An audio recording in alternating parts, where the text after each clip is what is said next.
U.S. law enforcement's decision not to charge anyone in the death of Shanquella Robinson has her family outraged, but they're not ruling out a lawsuit to seek justice in civil court. TMZ spoke to the late North Carolinian's mother and sister Sallamondra and Quella, respectively, who told us how they're feeling in the wake of last week's news that U.S. officials are closing the book on this case without holding anyone accountable. As you can imagine, they're devastated, but, more than anything, they're confused, as results of different investigations both here and in Mexico are vastly different. As you might have heard, there were 2 autopsies done after Shanquella died this past fall near Cabo San Lucas. The initial one was conducted by Mexican officials almost immediately after she was pronounced dead and, reportedly, her cause of death was severe spinal cord injury and instability of her vertebrae, suggesting she'd suffered trauma.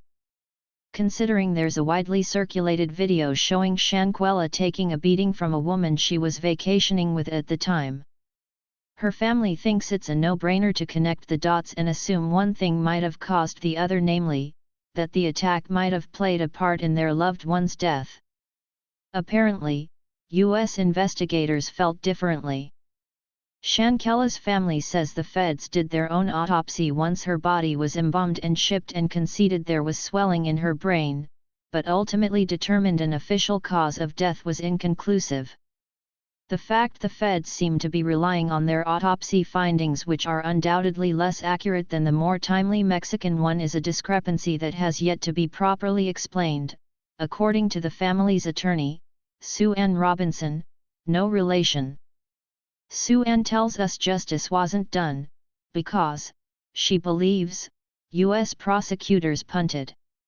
She also says the family isn't giving up and will continue to seek ways to pursue criminal charges. Sue Ann says the family will keep pressuring elected officials, including President Biden, to do the right thing and force the U.S. Attorney's Office's hand in taking action, as that appears to be the only thing they can do to reopen Shanquella's case, criminally. We're told the family was offered the option to exhume her body for a third opinion, but declined. Of course, there's also the possibility of civil legal action. Something the family tells us they are absolutely considering.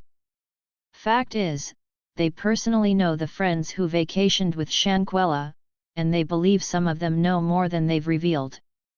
In other words, they might not be out of the woods just yet.